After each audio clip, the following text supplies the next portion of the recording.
Now, where are we going? Well, we are getting our luggage, and then we're going to get on the coach, and it's going to take us to lunch at a specific location that I can't remember. And then we head out on the ferry. To go where? Robben's Island. Robben's Island, where Mandela was held. Yes, for many, many years. Many, many years. So stay tuned. Nelson Mandela Gateway to Robben Island. And we're on our way.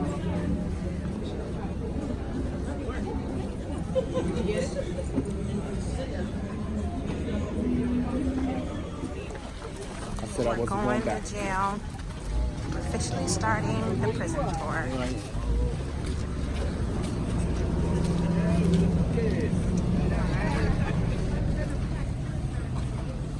Ask me any questions about myself, the prison. I'll do my best, to answer your questions. And for those of us who may want to use the restroom, the way we came in, you turn right, end of the great building on the right hand side. Or you can wait until you back at the harbor. We have some facilities there that you can use before you get onto the ferry. And this tour will take us through that building there. It's called Block F. That's the one I was in. And then we'll be heading to the next door into Block G for some information for you to read, pictures to take. And then we go to the second famous prison cell after mine, and that'll be Nelson Mandela. On the other side in section B, and that's where we'll wrap things up after we have viewed the cell and talk a little bit about Mandela, and then back at the harbor for that ferry departure of the island. All right, now let me introduce myself to you guys. Good afternoon, everybody. And welcome to Robben Island, maximum security prison. And I'll be your host, showing you around the place. My name's DeDe, D-E-D-E. English name is Glenn. I prefer DeDe. And I'm from Soweto.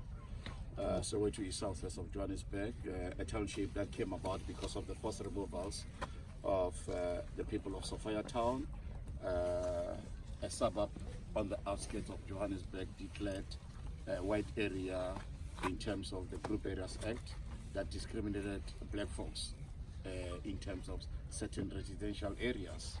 And Soweto is also where I started with my political activism as a student and youth growing up there. When you come from the townships in a country that its laws were enacted in parliament to subjugate a certain part of the population, you did not have to be a genius to realize something is wrong.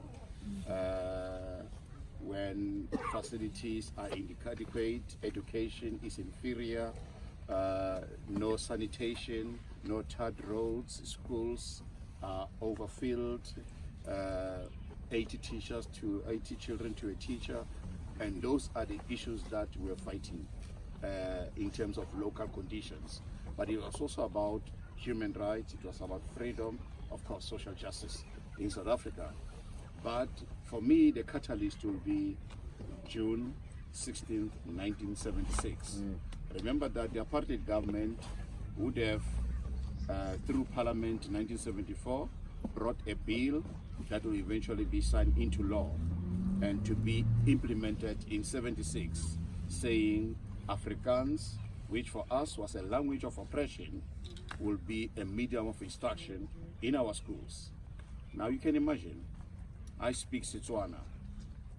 It would have been better for me to learn everything in my language. That way I become a genius. So English was actually a compromise for us to use in school. Now they say, no, you don't even have to use English, you must use Afrikaans. So we were thinking, how do I do mathematics in Afrikaans, This was a recipe for disaster. And so we took to the streets to vent our frustration, our anger, to protest, to march, to picket, and to highlight these issues. What did government do? It did not come and say, look, let's sit down, open those boardrooms, take out the cutlery, tea and cake, and ask the question, what's wrong? Instead, for the first time in the history of our struggle, this government will take the soldiers from the borders, from the barracks, into Soweto, accompanied by security police, and people will be killed. And the thing also is, that's also when the world got to see the brutality of the apartheid system. And one child, he was 13, turning 14 that year, will come to symbolize these killings. Dr. Peterson. Now, oh, you've been there already. Oh, wonderful. Have you seen Dr. Peterson? Yes. Okay. Have you seen a church called Regina Mundi? Regina Mundi, the Catholic Church. Yeah. That's where Mrs. Obama gave a very beautiful speech. Okay. Now, and I'm not far from there, my mom's house, parents' house. Now, those like me, who are said to be the agitators, troublemakers, the revolutionaries, and all those kind of things, will be relentlessly pursued. The idea was to either kill you or throw you in prison. And staying at home was impossible because these guys are coming and breaking doors down, windows and everything, intimidating people in the house. People, they lose their jobs because they say if you don't tell your son to hand himself over, you are going to suffer. Then on the other hand, going to school was never going to also work because the soldiers are patrolling the school grounds, and they've got these photos of the troublemakers in case maybe one day you decide to go to school and then they grab you, and there's the disappearance, the torture, the killings of youth activists. So by 1979, after living in various safe houses outside of Soweto, the situation which was untenable, of course, I then decided to leave South Africa to go into exile. Now, exile for me via a country on the western side of South Africa, Botswana. I arrived in Tanzania, in Morogoro, and that's how I joined and became a member of the African National Congress, ANC. And I'll be in Morogoro for a year and a half when I left to live in Angola. There's a place there in north of the country called Cabinda. We had some camps there, but I didn't like camps, so I had to leave again to Zambia. I only stayed for about 8 months in Angola. The rest of my time in exile will be spent in Zambia, in the city, Lusaka. And when you are in exile also, you change your name for security reasons because your name must never follow you. Otherwise, these guys, the South African army was strong and they could do these cross-border raids, follow those that they want to either assassinate or capture to bring them back and face what they call justice in this country. So my name in exile was Khotso Ngomezulu, and I was traveling on a Tanzanian passport. But of course, we were never going to use it coming to South Africa. So in coming to this country, we used various other methods to cross the border. And I did that 5 times. The country that we used as our operational base was Swaziland, our neighbor on the eastern side. And it is on this 5th occasion that things went horribly wrong. This was an extraction operation of 2 guys. Now, these 2 guys, we were informed through intelligence that their lives is in danger and they needed to be extracted out of South Africa. So we then established an extraction point. It's a town called Secunda. And so the plan was clear. We were to join a football team in Swaziland, soccer. But unfortunately, we had 0 soccer skills, and the coach, the team manager, the coach of that team, and the supporters were just not impressed. And they were thinking, man, what are these ones doing here? But the team owner, he knew our true identity, and that we are embedded in his team in order to cross into South Africa. Well, security police knew every detail of that because one of us sold out. And they laid an ambush They killed 3 of us, captured 5. I'm one of the captured, and 1 guy escaped. Now the guy who escaped turned out later to be the informer. How we know? He came and testified in our trial as a state witness. So folks, we were tortured, of course. After that, we were arraigned with conspiracy to overthrow government. Now, definitely we wanted to overthrow this government. So technically they were not wrong. You know, we were then formally charged with treason, and our trial was in the Supreme Court of Johannesburg. Now you must understand, guys, that when they say conspiracy, and then the next thing they change to say treason, they want to go for the death sentence. That's the only difference. All right. But I'm here, you know. So that means something happened. Okay. The trial took 40 weeks of court trial days. It was a very quick trial. And when it was done, we were found guilty, and we expected that, of course. We had a legal team, you know, they did their best. South Africa, we always said, justice new color. Today, of course, we have reversed that a little bit. We say now justice knows money. So, but that's a story for another day, okay? So, I was sentenced on the 21st of September 1984 to 25 years. Now that tells you the lawyers did a good job, you know, because it would have been worse. It could have been life in prison or death. And we arrived here on the 22nd. We traveled overnight, shackled, chained, handcuffed, and 1 leg shackled to the other guy. We docked there after 15 minutes ferry ride. That ferry is called Susan Kruger. It's currently docked there at Alpha 1 on the waterfront. And we were never allowed to sit at the top, you know, have a nice view of everything. We were locked in the hold. All right. And then, you know, when you are a first-time person riding a ferry, and then you have also people who have never been on a ferry like you before, there's a lot of conspiracy theories down there, you know. One guy is saying, no, you know what? We're not going to any Robben Island here. These guys are taking us to Alcatraz. Now, you know me, I don't even know where this Alcatraz is. Somebody says it's somewhere in America, and I was thinking, hey, this ferry is so slow. When are we going to get to this America, you know? And one guy says, nah, there's nothing like that. No America here. This floor is going to open, we fall, and the sharks, they do their business. And all in all, nobody knows where we are, because they never tell anybody when they bring you to the island. And they said it's for security reasons. That's how I came here, folks.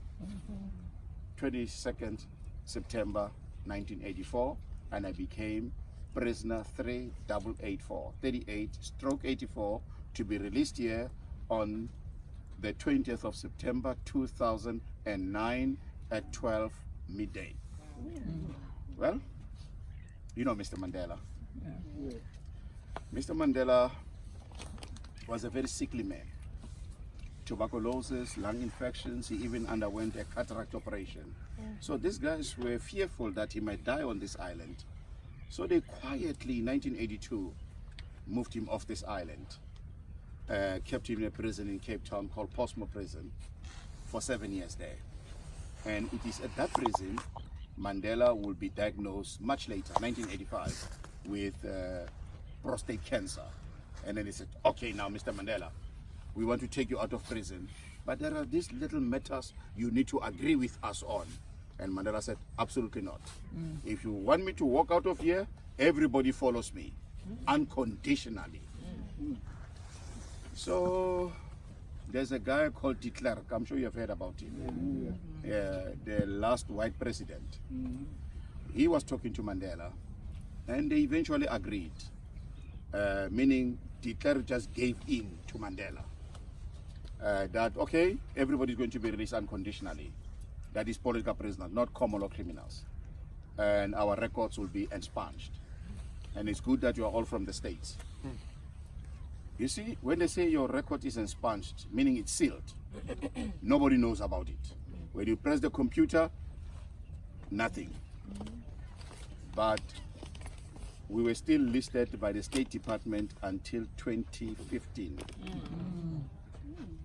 It's only President Obama who removed us from that list. Otherwise, if we were to enter America, it had to be on a diplomatic passport. All right. So that thing is good now, because now we can enter your country. All right.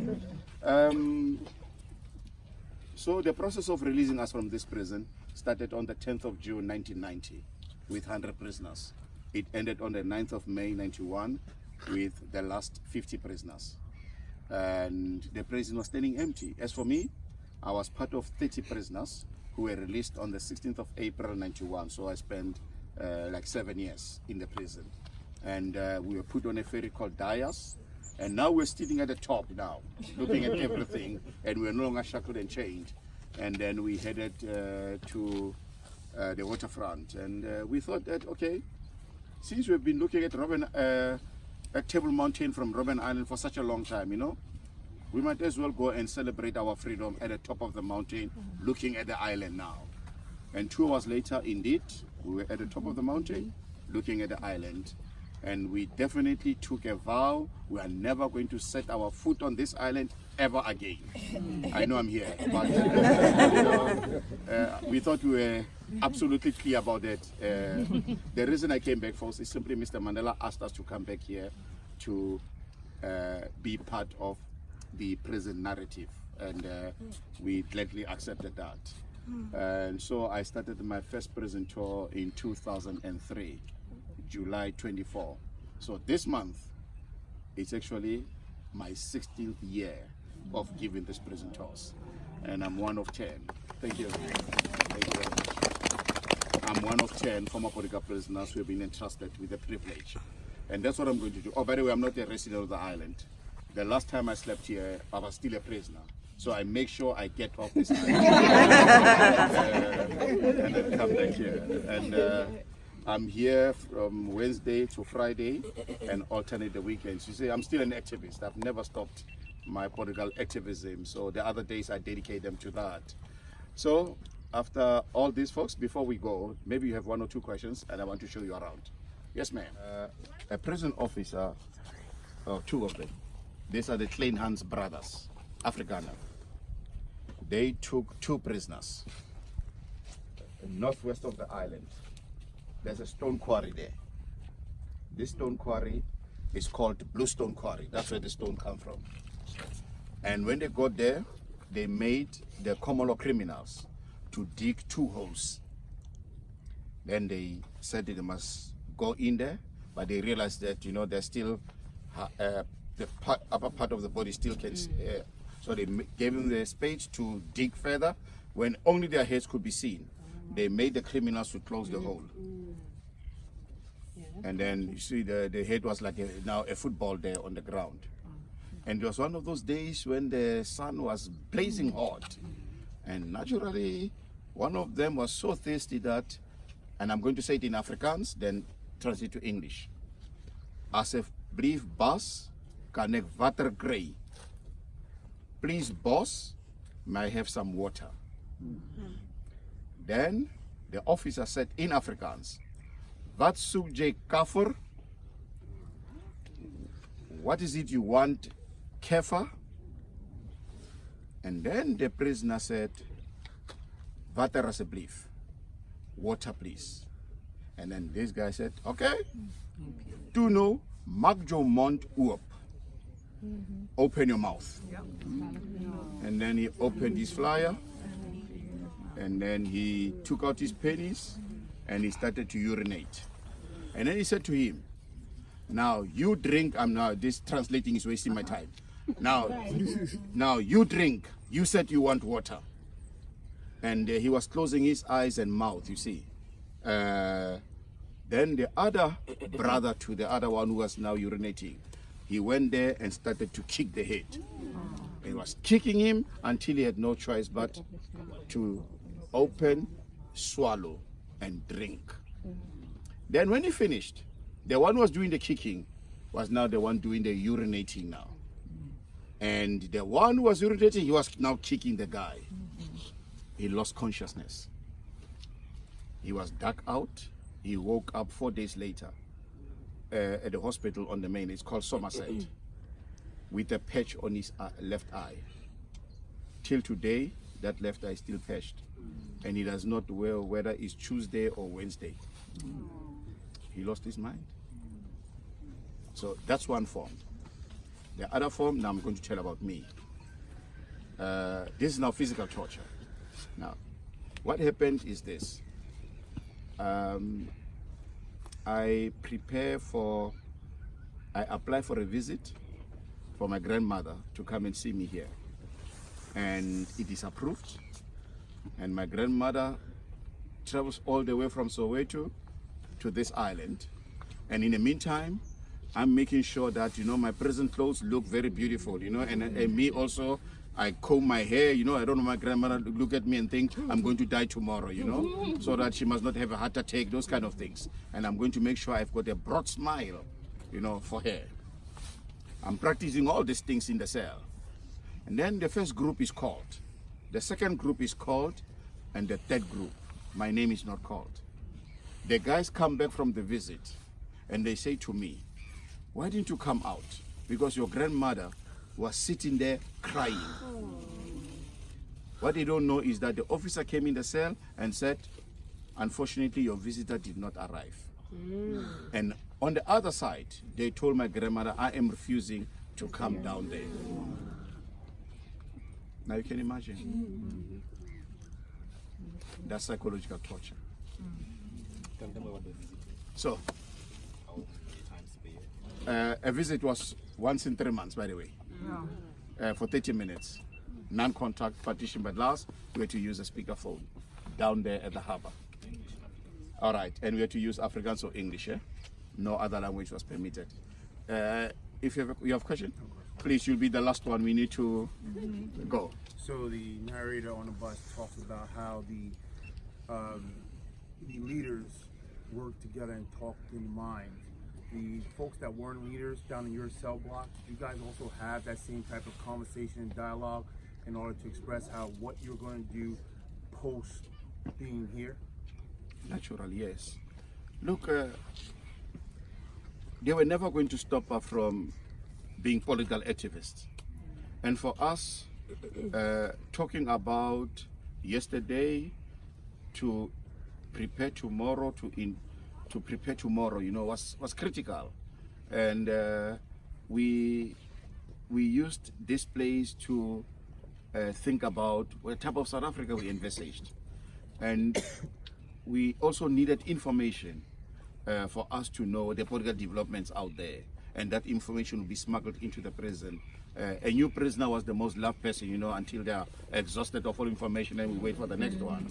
And then some of these prison officers, we worked very hard to befriend them so that they can then smuggle newspapers, bed radios, or tell us of some of the things that were happening out there. And that's also what kept the hope alive. But the political discussions also, if we needed information to move around the prison, we used the cooks, because they're the only people who could go to every section, so they'll network and coordinate, including hunger strikes. We had 17 hunger strikes in this prison, the longest being 21 days. Yeah. All right, folks. Thank you. We're going to section B now. Thank you very much. Let's go, please. On the other side. How many prisoners were in each cell? The group cells, we are talking minimum of 20, maximum of 40. In my cell, we were 30. I slept bottom bunk, not the upper bunk. The big cells, it was also a double bunk. And those bunks were introduced from 1978, not before. This prison started to be operational from 1963. So from that time until they introduced the bunks, prisoners were sleeping on the floor. 2 mats, 4 blankets. And the glass window was installed in 1975. So initially there was no glass at all there. The opening and the bars. Black prisoners initially were on short pants and short sleeve shirts. And then the instant color would be on shoes, socks, underwear, jersey, vest, jacket, a hat. And the prison diet, I hope you did see that board in there. The prison food was also racialized. There will be food for blacks, there will be food for the instant colors. This was nothing but a method of divide and rule, of perpetuating the racial stereotypes of reminding you that you are not the same, and so you will not be treated the same. That one is inferior, another one is superior. Classic apartheid mentality of dealing with South Africans in that manner, because they knew when you are united, you are very strong and you can withstand any pressure. But if you are divided, then they are easily can control. And in this prison, for us, brotherhood and solidarity were key in making sure we pull together with each brother's keeper. Of course, we fought, no doubt about that. About politics, because we had ideological and philosophical differences. You know, we're all fighting apartheid, but with different ways of going about it. And some of those things will flare up. Some people were forever angry, some people forever happy. So we had to deal with these contradictions at all times, especially in those big cells. The cells were open at 6 in the morning, locked at 4 p.m. Monday to Friday, we had to go out to work. It was compulsory. From 7 in the morning to 3 in the afternoon.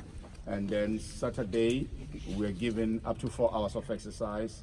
Sundays, we were locked in. That's the only day we're not allowed out. But they brought priests, Dutch Reform, Anglican, Catholic, Methodist.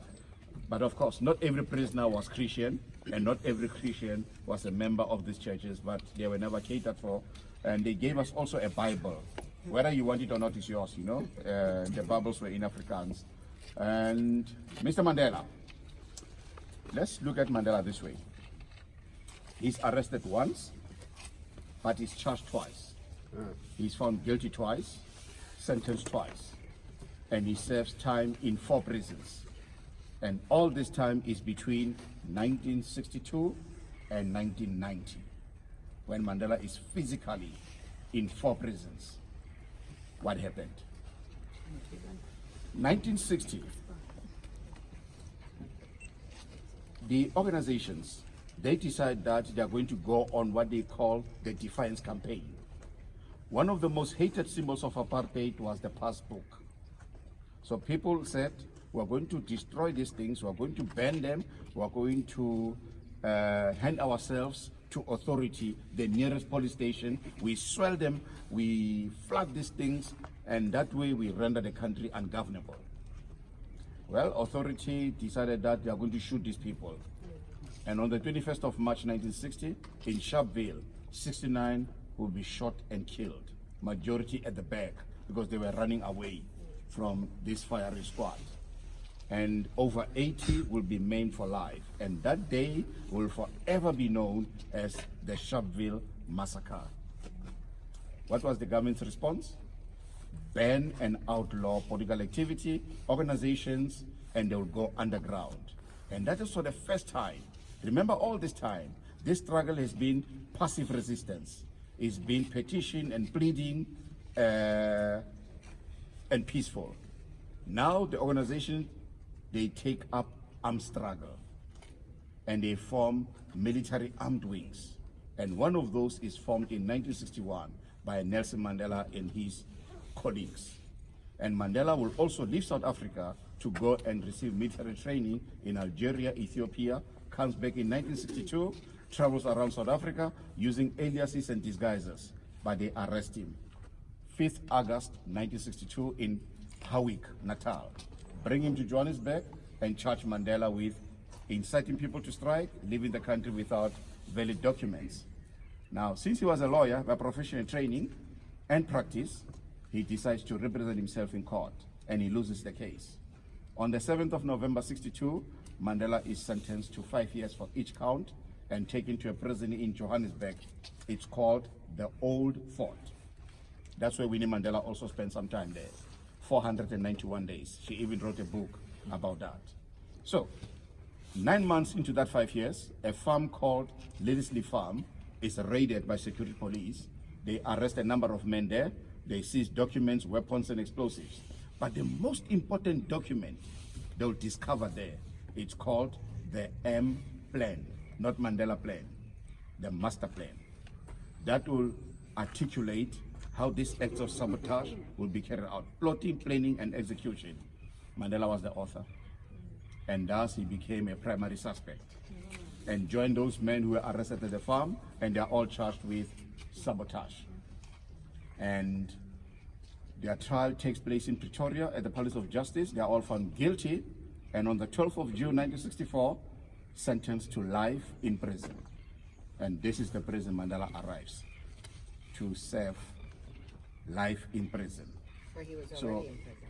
Yes. So this is the second prison. Yes.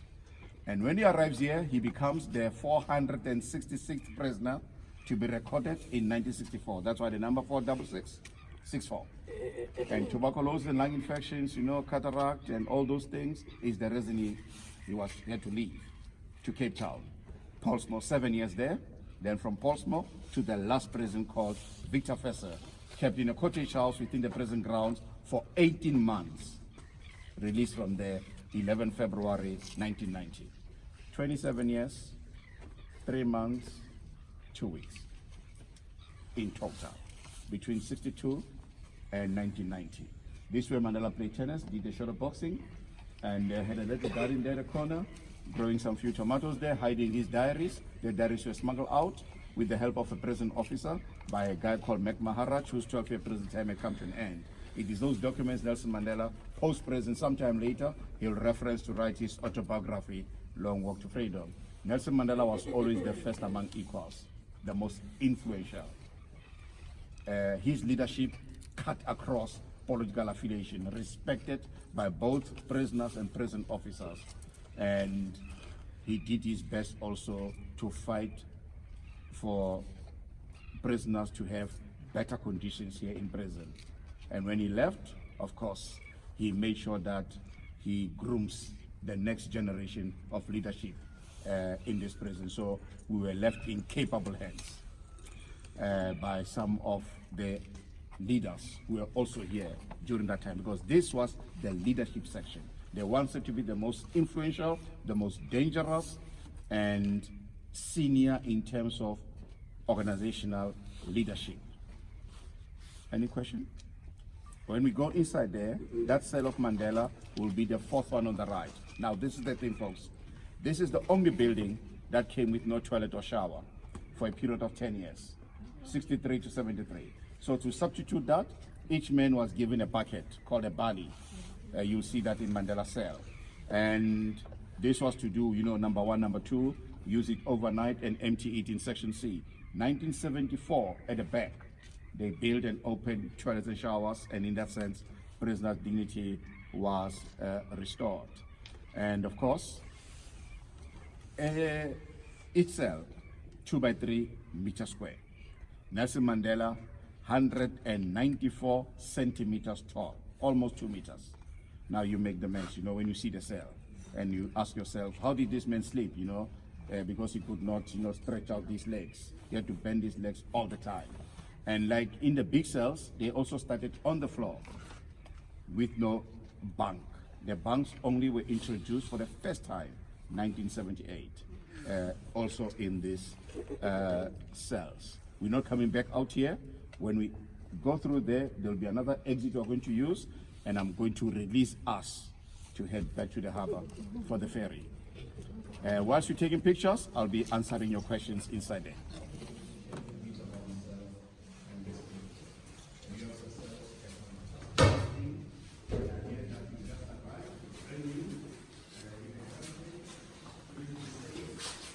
We are being released. You're on our way out.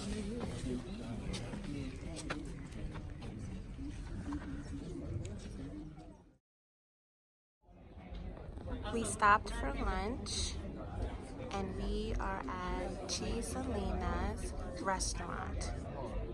She converted her house and we are going to stop and have lunch here. She is now a common rest stop in Soweto.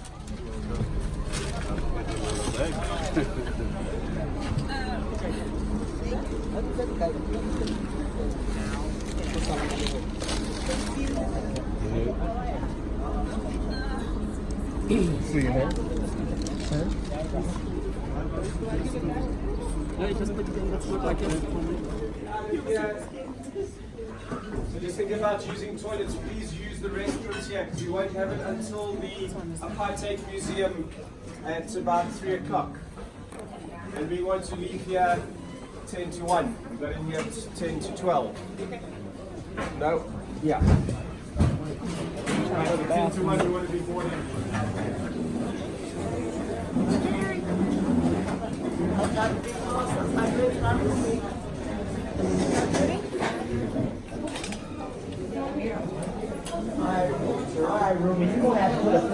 we out here in South Africa, in Soweto, right? Taking a little break with my man, right? Tell me your name. What's your name?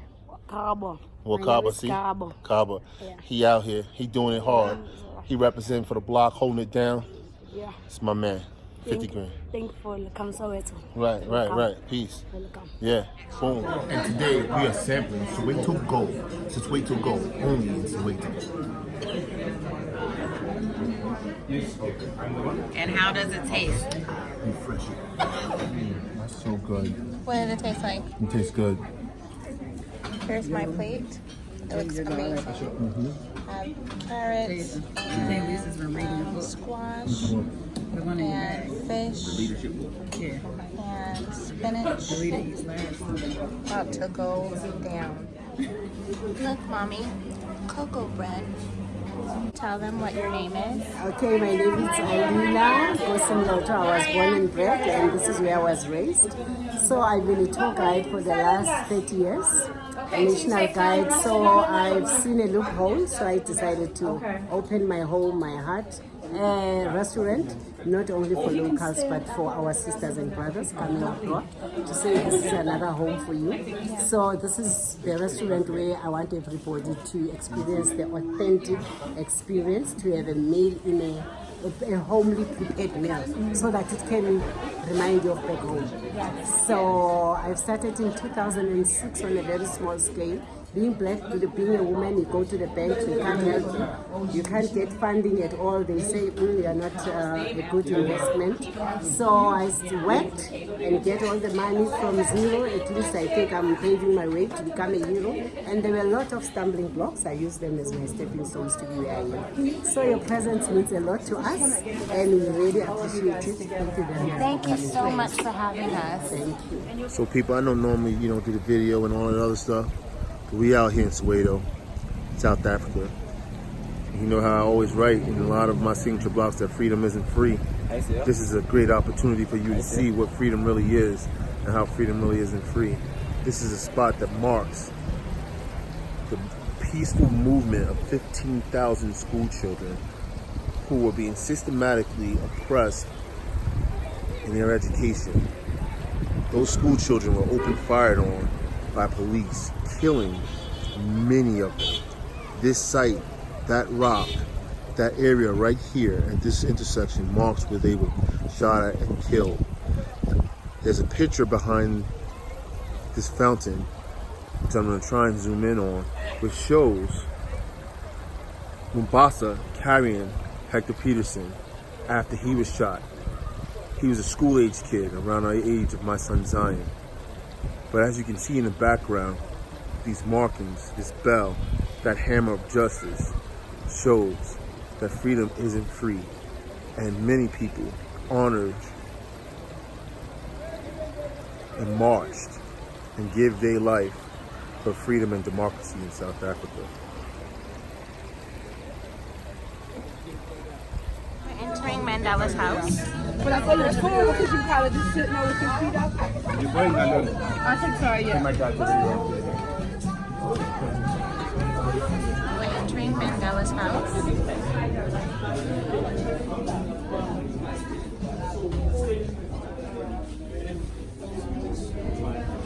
And Nelson Mandela's house.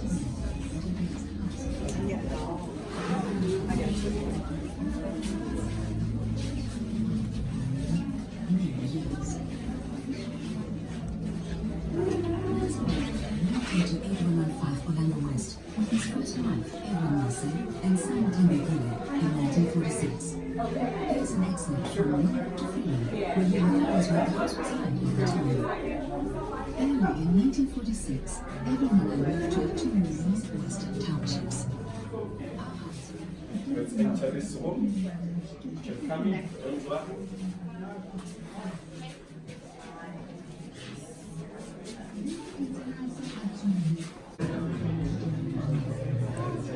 The wife of a freedom fighter is often like a widow, even when her husband is not in prison. Nelson Mandela, honoring Winnie Window.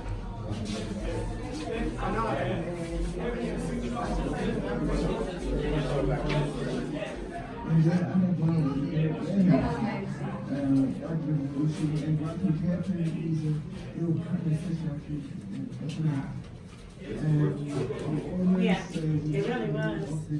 It really was.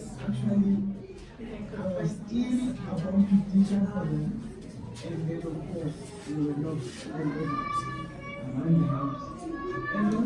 Okay, my peoples, we here again, Soweto, South Africa. Just left Nelson Mandela's house.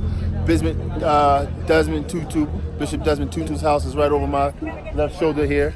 We on the street with everybody. Look at all the folks out here on the street. You see?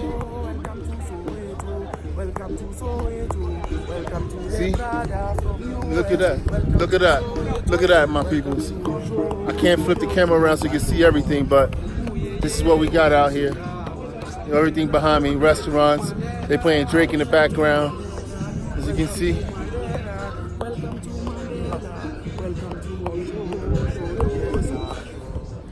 We are entering the Apartheid Museum, looking to learn and take in as much as we emotionally can. Entering non-white without my husband. And here's my ticket.